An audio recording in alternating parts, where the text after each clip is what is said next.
কেমন আছেন সবাই? আজকে আমাদের Adobe Illustrator এর দ্বিতীয় ক্লাস। আজকের ক্লাসে আমরা বেসিক কিছু জিনিস নিয়ে আলোচনা করব।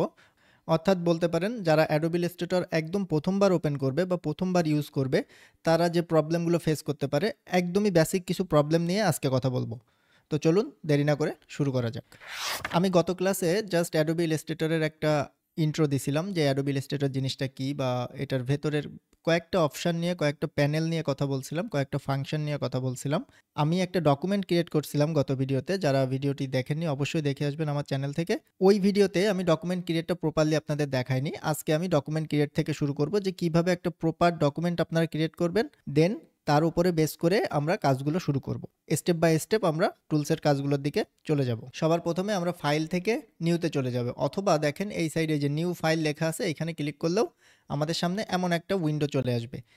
এই জায়গাটা আপনাদেরকে বুঝতে হবে। এইখানে অনেকগুলো অপশান আছে, অনেক কিছু আছে। পার্ট বাই পার্ট আপনাদের সাথে আমি আলোচনা করব। সবার প্রথমে হচ্ছে রিসেন্ট যে জিনিসটা, এটা আপনাদের থাকবে না। যারা নতুন ইলাস্ট্রেটর ওপেন করবেন তাদের রিসেন্ট এই ডকুমেন্টটা থাকবে না বা এই অপশানটা থাকবে না। রিসেন্ট থাকবে, বাট এইখানে এমটি থাকবে, ফাঁকা থাকবে, এখানে কিছুই থাকবে না, কারণ আপনারা প্রথমবার ইলাস্ট্রেটর ওপেন করতেছেন। তো আপনাদের জানতে হবে যে আপনারা কি রিলেটেড কাজ করতেছেন। এটা তো আপনারা অবশ্যই জানেন যে আপনারা প্রিন্ট রিলেটেড কাজ করবেন নাকি আপনারা ওয়েব রিলেটেড কাজ করবেন। ওয়েব টেমপ্লেট কোনগুলা? যেমন সোশ্যাল মিডিয়া পোস্ট ডিজাইন, বিভিন্ন অ্যাডসের ব্যানার হতে পারে, সেটা Facebook cover, YouTube channel art, এইগুলো ওয়েব টেমপ্লেট। এইগুলোর জন্য দেখেন এই যে আলাদা সেকশন দেওয়া আছে, এই যে ওয়েব সেকশন। আমি যদি এইখানে যাই, এইখানে হিউজ টেমপ্লেট সহ হিউজ অনেক কিছু দেওয়া আছে। এইগুলো নিজেরা একটু রিসার্চ করবেন, আরও বিস্তারিত বুঝতে পারবেন। আমরা যদি প্রিন্ট রিলেটেড কোনো কাজ করি, প্রিন্ট বলতে আমরা ফ্লায়ার করতে পারি, আমরা ব্রোশিওর করতে পারি, আমরা বিজনেস কার্ড করতে পারি। আমি যদি প্রিন্ট রিলেটেডে যাই, দেন দেখেন print related huge template plus আমাদের যে সাইজ সেটাও দিয়ে দেওয়া আছে। যেমন দেখেন এইখানে যে A4, large size, print large, letter size, even আরও আছে, আরও অনেক আছে, A3, ট্রাইফোল্ড, বাইফোল্ড, অনেক কিছু, অনেক সাইজ এইখানে দেওয়া আছে। সো আপনারা আপনাদের প্রয়োজন মতো জাস্ট এইখান থেকে ক্লিক করলেই সিলেক্ট করতে পারবেন। এইভাবে বাকি যারা ফিল্ম অ্যান্ড ভিডিও নিয়ে কাজ করে, যারা আর্ট অ্যান্ড ইলাস্ট্রেশন নিয়ে কাজ করে, সবার জন্য স্টেপ বাই স্টেপ এইখানে কিন্তু দিয়ে দেওয়া আছে। আর সব থেকে গুরুত্বপূর্ণ যেটা, এইখানে কিছু ফ্রি টেমপ্লেট দেওয়া আছে। দেখেন এইখানে যদি খেয়াল করেন, এইখানে কিছু ফ্রি টেমপ্লেট দেওয়া আছে যেগুলো নিয়ে ডিরেক্টলি আপনারা ইউজ করতে পারবেন। এইগুলো নিয়ে আমি অন্য কোনো দিন কথা বলবো। আমি জাস্ট এখন সরাসরি প্রিন্টে চলে গেলাম। প্রিন্টে গিয়ে আমি একটা A4 সাইজ এখান থেকে সিলেক্ট করলাম। A4 সাইজ সিলেক্ট করার পরে আমরা এই সাইডে চলে আসব। এই সাইডে আমাদের এইখানে কিছু অপশান আছে। আমি এইখান থেকে এটার একটা টাইটেল দিয়ে দিই। সাপোজ A4 সাইজে আমরা একটা ফ্লায়ার ডিজাইন করতে চাচ্ছি, সো এইখানে আমি নাম দিয়ে দিব ফ্লায়ার। দেন এই যে নিচে দেখেন হাইট এবং ওয়াইড আছে, আমরা এখান থেকে সিলেক্ট করে দেবো যে আমরা আর্টবোর্ডটা পিক্সেলে নিতে চাচ্ছি নাকি আমরা আর্টবোর্ডটা ইঞ্চিতে নিতে চাচ্ছি। দেখেন এখানে অনেক অপশান আছে, পিক্সেল, পয়েন্ট, ইঞ্চি, ফিট। নর্মালি আমরা যেগুলো ইউজ করি যে সেন্টিমিটার, মিলিমিটার, নর্মালি ডিজাইন করার জন্য আমরা পিক্সেল এবং ইঞ্চিটা বেশি ব্যবহার করি। সেন্টিমিটারটাও ইউজ হয়, বাট ম্যাক্সিমাম টাইম আমরা পিক্সেল এবং ইঞ্চিটা ব্যবহার করি। সো আমি এখান থেকে যদি ইঞ্চি দিয়ে দিই, দেখেন 8.2677 ইঞ্চি, মানে 8/11। ওকে, দেন হাইটটা আমার অলরেডি অ্যাডজাস্ট হয়ে গেছে এখানে।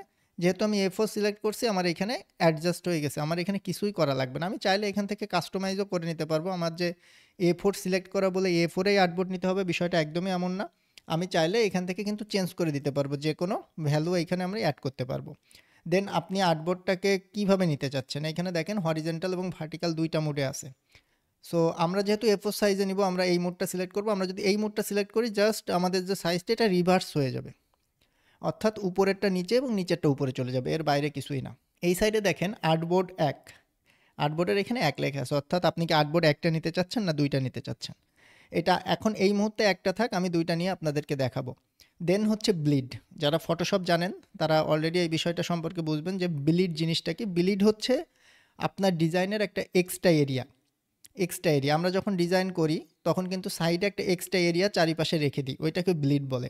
আপনি চাইলে, আমরা ফটোশপে ব্লিডটা আলাদাভাবে নিতাম, ইলাস্ট্রেটরে চাইলে এইখান থেকে নিয়ে নিতে পারবেন। আপনি চাইলে এখান থেকে ব্লিড নিয়ে নিতে পারবেন, আপনি কতটুকু ব্লিড চাচ্ছেন।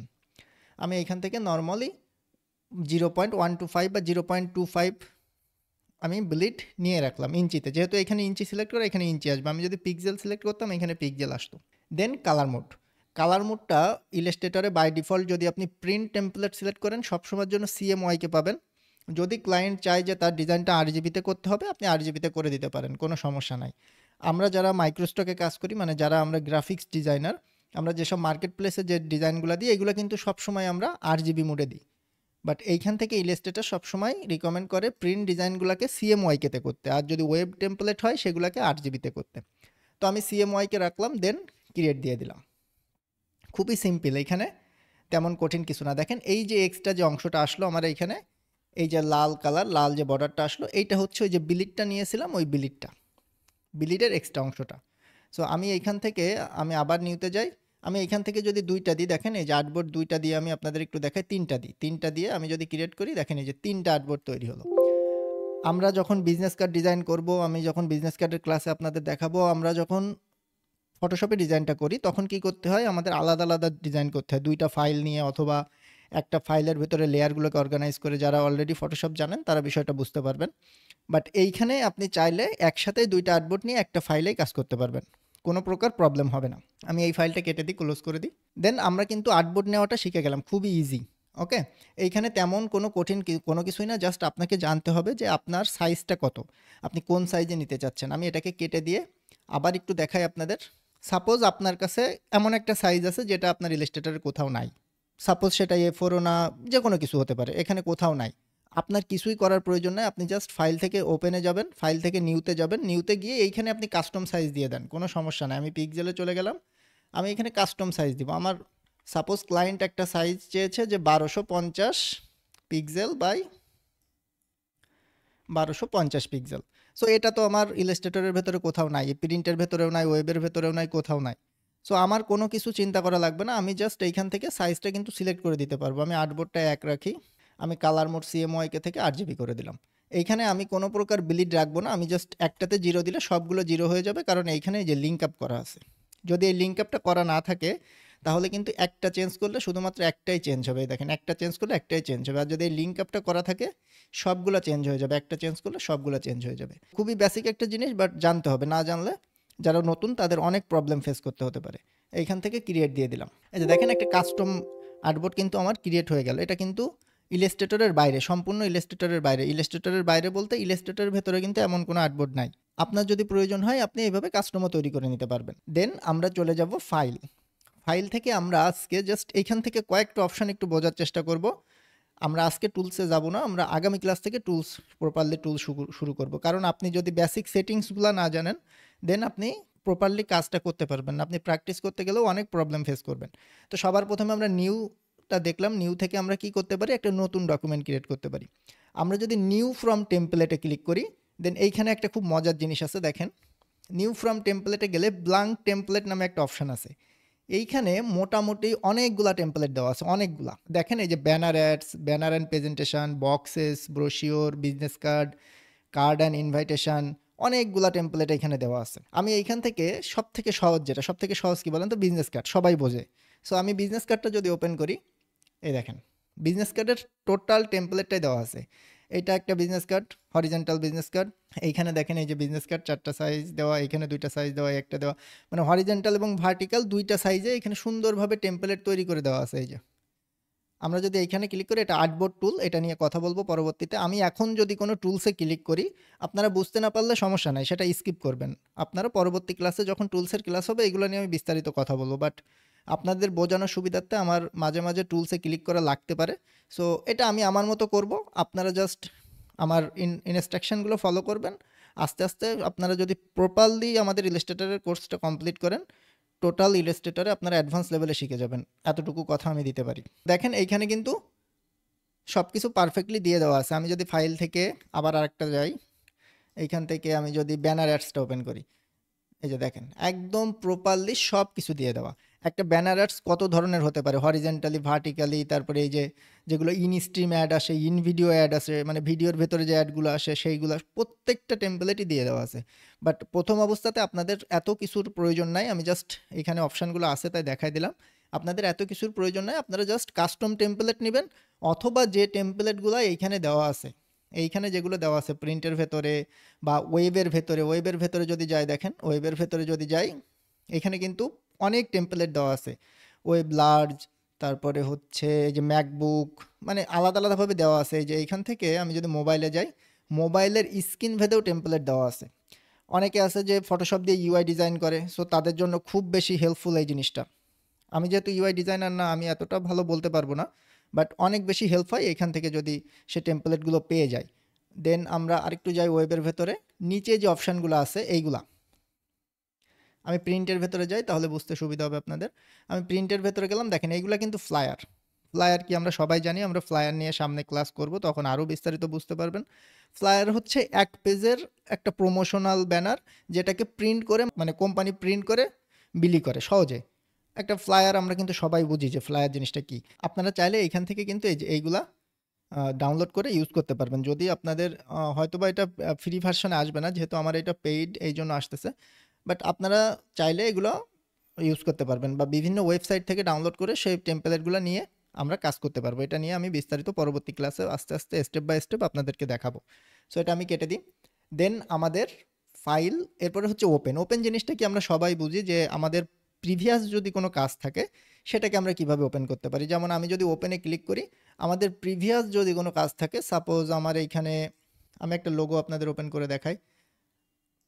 সাপোজ এইটা আমার একটা প্রিভিয়াস কাজ, এটা এআই ফাইল, এআই মানে অ্যাডোবি ইলাস্ট্রেটর ফাইল, এটাকে আমি ওপেন করতে পারবো। বিষয় হচ্ছে যে যেটা প্রিভিয়াসলি আপনি করে রাখছেন সেইটাকে ওপেন করার জন্য আমরা ওপেন অপশানটাকে ইউজ করব।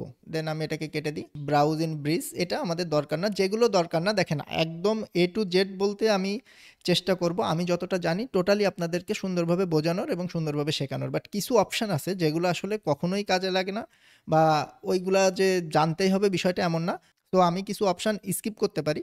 এটা আপনাদের, মানে আমি মনে করি যে এটা আপনাদের প্রয়োজন না, ঠিক আছে? আর সব কিছু যে আপনার একটা সফটওয়্যারের এ টু জেড জানতে হবে বিষয়টা এমন না, বাট যতটা জানলে আপনি প্রপারলি কাজ করতে পারবেন আমি ততটা শেখানোর ট্রাই করব।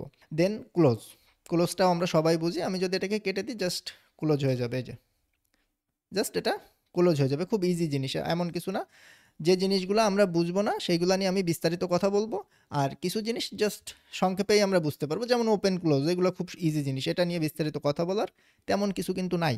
দেন ক্লোজ অল, এটাও তাই, যদি অনেকগুলো ফাইল থাকে ক্লোজ অল দিলে সবগুলা কেটে যাবে। মেন যেটা, সেটা হচ্ছে সেভ। আপনাকে সেভ করাটা বুঝতে হবে অ্যাডোবি ইলাস্ট্রেটরে, কারণ অ্যাডোবি ইলাস্ট্রেটরের সেভ জিনিসটা খুব বেশি কমপ্লিকেটেড। ওকে, কারণ কি আমি সেটা নিয়েও কথা বলবো। আমি এইখানে এইখানে একটা শেপ নিই, এটা একটা শেপ টুল, আমি এটা নিয়ে পরবর্তীতে কথা বলবো। সাপোজ আপনি এটা একটা ডিজাইন করছেন, অর্থাৎ এটা আপনার একটা প্রপার ডিজাইন, আপনি চাচ্ছেন এই ফাইলটা ক্লায়েন্টকে দেওয়ার জন্য সেভ করতে। আমি প্রথম ক্লাসেই আজকে সেভটা দেখাচ্ছি, কারণ সেভ জেনে রাখা খুবই ইম্পর্ট্যান্ট। আপনারা যখন টুলসের কাজ করবেন সেগুলো আপনাদের সেভ করে রাখার প্রয়োজন হবে পরবর্তীতে ওইটা নিয়ে আবার প্র্যাকটিস করার জন্য। আমি এইখান থেকে ফাইল থেকে সেভ যদি দিই, তাহলে এটা কিন্তু সেভ হবে। ওকে, আমি যদি সেভ দিই, দেখেন আমার কাছে সেভ অপশান আসতেছে। বাট প্রথমবার যখন কোনো ফাইল আপনি সেভ দিবেন, আমি রিকমেন্ড করব ফাইল থেকে সেভ অ্যাজ দিয়ে সেভ দিবেন। আমরা যদি সেভ অ্যাজে ক্লিক করি, দেন আমরা একটা ডেস্কটপে যাই, আমি একটা ফোল্ডার, নতুন ফোল্ডার করে এইখানে আমি ফাইলের নামটা দিতে পারি। সাপোজ এটা একটা ফ্লায়ার ডিজাইন, এটা একটা ফ্লায়ার ডিজাইন। এখন আমি এটাকে সেভে যদি ক্লিক করি, আমার সামনে একটা নতুন উইন্ডো চলে আসবে। এইখানে অনেকগুলো অপশান আছে, এই নিচে যে অপশানগুলো আছে বাই ডিফল্ট এগুলো এমনই থাকবে। আপনাকে জাস্ট এইখান থেকে এটাকে সিলেক্ট করতে হবে। দেখেন এইখানে ইলাস্ট্রেটর 2020 আসতেছে, দেন Illustrator CC, Illustrator CS6, CS5, CS4, অনেকগুলো অপশান, 8, 10, 9, 7, 3, অনেকগুলো অপশান। এখন এইখান থেকে আপনি কোনটা সিলেক্ট করবেন? আপনি যদি এইখানে যা আছে এইভাবে সেভ দেন, আপনার ফাইল সেভ হবে। বাট প্রবলেম হবে কি জানেন? আপনার থেকে লোয়ার ভার্সনে যদি কেউ এই ফাইলটা ওপেন করতে যায়, সে ওপেন করতে পারবে না। ওকে, আমি আবার যদি সহজে বলি, আমি 2024 ইউজ করতেছি ইলাস্ট্রেটরের। কেউ যদি 2020 ইউজ করে, বা 2021 ইউজ করে, 22 ইউজ করে, সে আমার এই সেভ করা ফাইলটা তার ওইখানে ওপেন করতে পারবে না, প্রবলেম ফেস করবে। তো আপনি যখন সেভ করবেন, আপনারা কি করবেন, এইখান থেকে CS6 দিয়ে দিবেন। CS6 হচ্ছে সব থেকে ওল্ডেস্ট ভার্সন। এই CS6 যদি দিয়ে দেন, দেন যে কোনো ইলাস্ট্রেটরে, এখান থেকে ওকে দিয়ে দিব, যে কোনো ইলাস্ট্রেটরে এই ফাইলটা ওপেন করতে পারবে সে। সে যে ভার্সনই চালাক না কেন, প্রিমিয়াম, ফ্রি, যে ভার্সনই চালাক না কেন, বা সে যদি 8, 9, 10 যে কোনো ভার্সনই চালাক না কেন, সে এই ফাইলটাকে ওপেন করতে পারবে। সো আপনাদের এইখান থেকে সেভ অ্যাজটা দিয়ে এটা খুব ভালোভাবে বুঝতে হবে যে কীভাবে এটাকে সেভ দিতে হয়। এখন আমি যদি এটাকে কেটে দিই, আমি ফাইল থেকে যদি ওপেন করি, আমরা সেভ করলাম, এই যে ফ্লায়ার ডিজাইন। আমি যদি এটাকে ওপেন করি, দেখেন আমার একদম সেম জিনিসটাই আবার ওপেন হয়েছে। এখন এইখানে যদি আমি নতুন কোনো কাজ করি, আমি এইখানে যদি নতুন কোনো কাজ করি, আমি এইখানে সাপোজ আমি এইখানে একটা টেক্সট অ্যাড করলাম, আমি এখানে একটা টেক্সট অ্যাড করলাম। এখন আমি চাচ্ছি এটাকে আবার পুনরায় সেভ দিব, কারণ আমি নতুন একটু কাজ করছি। এখন আমি এটাকে যদি পুনরায় সেভ দিতে যাই, আমাকে কিন্তু আবার সেভ অ্যাজ দিতে হবে না। আমি জাস্ট এখন যদি ফাইল থেকে সেভ ক্লিক করি, এটা অটোমেটিকলি ওই ফোল্ডারে সেভ হয়ে যাবে। এই যে ওকে দিলাম, অটোমেটিকলি সেম ফাইলে এটা সেভ হয়ে যাবে। আমি এটাকে কেটে দিই, আমি এটাকে যদি কেটে দিই, দেখেন অটোমেটিকলি আমি যদি এটাকে ওপেন করি, সেম ফাইলে এটা সেভ হয়ে যাবে। এই যে অটোমেটিকলি এটা সেভ হয়ে যাবে। আমরা যখন ফটোশপে কাজ করব, বা ফটোশপের কাজ যারা জানেন, আমরা কিন্তু সবাই জানি যে ফটোশপের মেন ফাইলকে বলে পিএসডি ফাইল, বাট ইলাস্ট্রেটরের মেন ফাইলকে কিন্তু এআই ফাইল বলে। আবার ইপিএস যে ফাইলটা, ওটাও কিন্তু মেন ফাইল। আমি যদি ফাইল থেকে সেভ অ্যাজে যাই, দেন আমরা এখানে কিছু অপশান পাবো, AI, PDF, EPS, ALT, SBG, এবং এর নিচে আরেকটা আছে এসবিজি কম্প্রেস। এইখানে আমাদের এআই ফাইল এবং ইপিএস ফাইল, এই দুটাকে নর্মালি আমরা ইলাস্ট্রেটরের মেন ফাইল বলে থাকি। অর্থাৎ আপনি যদি এআই দিয়ে সেভ করেন অথবা ইপিএস দিয়ে সেভ করেন, বোথ আর সেম, অর্থাৎ দুইটাই সেম, দুইটাই আপনাকে মেন ফাইল হিসেবে কাজ করবে। আবার যদি এসবিজি দিয়ে সেভ করেন, এসবিজিটাও অলমোস্ট একই রকম। ওকে, এসবিজি, পিডিএফ, এআই, ইপিএস এগুলো অলমোস্ট সব কিছুই এডিটেবল থাকে ইলাস্ট্রেটরের জন্য। বাট ফটোশপে বিষয়টা এমন না, ফটোশপের পিএসডি ফাইলটাই হচ্ছে মেন ফাইল। এখান থেকে আমি যদি ইপিএস দিই, আমরা নর্মালি এআই এবং ইপিএসটাকে ইউজ করি মেন ফাইল হিসেবে। আর যদি ক্লায়েন্ট চাই, ক্লায়েন্টকে আমরা পিডিএফ, এসবিজি এগুলো প্রোভাইড করে থাকি। আমি ইপিএস দিলাম, আমি এখান থেকে সেভ দিলাম, সেম অপশান আসবে। এইখান থেকে আমি জাস্ট CS6 সিলেক্ট করে দিব, বাকি কোনো কিছু যেমন আছে বাই ডিফল্ট থাকবে সব কিছু আমি এখান থেকে CS6 দিয়ে দিব। ওকে, এখন আমি যদি ফাইল থেকে ওপেনে যাই, এই যে দেখেন এটা কিন্তু ইপিএস ফাইল হিসেবে সেভ হয়েছে। এই যে এটা ওপেন করলে সেম জিনিস, এই যে এটা ইপিএস, এটা ইপিএস, আর এটা কিন্তু এআই ফাইল, একই জিনিস, আলাদা কোনো কিছুই না। ওকে, আমি এটাকে কেটে দিলাম। আমি জাস্ট বেসিক শেপটা দেখালাম। এখন কিছু সেটিংস নিয়ে কথা বলবো, যেগুলো আমাদের জেনে রাখতে হবে প্রথমে ইলাস্ট্রেটর ইউজ করতে গেলে। যেমন আমি গত ক্লাসে দেখিয়েছিলাম যে কাস্টমাইজ, অর্থাৎ প্যানেলগুলো কাস্টমাইজ করা। আমার যদি এই প্যানেলটা এরকম হয়ে যায়, যেহেতু আপনারা নতুন ইউজ করতেছেন, আপনাদের এরকম প্রবলেম হতে পারে। এখান থেকে হয়তো একটা প্যানেল এইখানে চলে আসলো, এখান থেকে একটা প্যানেল এরকম চলে আসলো। এইগুলো ফিক্সড কীভাবে করবেন? খুব সহজে, যদি এটা হারিয়ে যায় টোটালি, সাপোজ আমার এই প্যানেলটা হারিয়ে গেছে, এটা কি প্যানেল? এটা হচ্ছে অ্যাপিয়ারেন্স প্যানেল। আমার এই প্যানেলটা চলে গেছে, বা এই প্যানেলটা চলে গেছে, অথবা এই প্যানেলটা আমার এরকম নষ্ট হয়ে গেছে। আমরা কি করতে পারি? এটাকে টেনে নিয়ে আমরা যে কোনো জায়গাতে ছেড়ে দিলে, এই যে এখানে যে ব্লু কালার চলে আসছে, আমি যদি ছেড়ে দিই, এটা এখানে ফিক্সড হয়ে যাবে। আর যদি কোনো প্যানেল আপনার এখান থেকে চলে যায় বা হারিয়ে যায়, উইন্ডো থেকে দেখবেন প্রত্যেকটা প্যানেল এইখানে আছে। আমাদের কোন প্যানেলটা চলে গেছিলো? অ্যাপিয়ারেন্স। এই যে দেখেন অ্যাপিয়ারেন্স, আমি যদি এটাতে ক্লিক করি, এই যে প্যানেলটা চলে আসছে। এখন জাস্ট আমি এটাকে ক্লিক করে যদি এই সাইডে এনে ড্র্যাগ করে ছেড়ে দিই, এটা এখানে ফিক্সড হয়ে যাবে। আমি ইলাস্ট্রেটর কেটে দিলেও এটা এখানে থেকে যাবে। এরপরে অনেক সময় কি হয় যে টোটাল জিনিসটাই এলোমেলো হয়ে গেছে, যারা নতুন নতুন অবস্থায় এরকম হতে পারে, তাদের জন্য সমাধান হচ্ছে, খুব ইজি একটা সমাধান দিয়ে দিব। এইখানে ক্লিক করবেন, এই যে আইকনটা আছে এই সাইডে, এই যে ক্রস মানে ক্লোজ, ইলাস্ট্রেটর ক্লোজ, মিনিমাইজের পাশে, সরি মিনিমাইজের পাশে যে আইকনটা আছে এইটাতে ক্লিক করবেন, এই যে সুইচ ওয়ার্ক স্পেস, এইটাতে ক্লিক করে আপনি জাস্ট এইখান থেকে রিসেট ইসেনশিয়াল ক্লাসিক এটা দিয়ে দিবেন। রিসেট ইসেনশিয়াল ক্লাসিক দিয়ে দিলে আপনার ইলাস্ট্রেটরটা একদম প্রথম অবস্থাতে যেমন ছিল ওরকম হয়ে যাবে।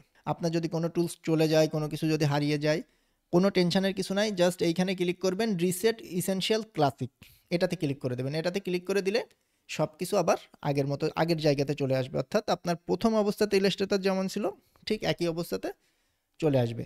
এইখান থেকে এইগুলো দেখেন, এই যে এইগুলো বড় করা যায়, এর ভেতরে অনেক প্যানেল আছে, অনেক কাজ আছে, প্রত্যেকটা নিয়েই আমরা স্টেপ বাই স্টেপ কথা বলবো।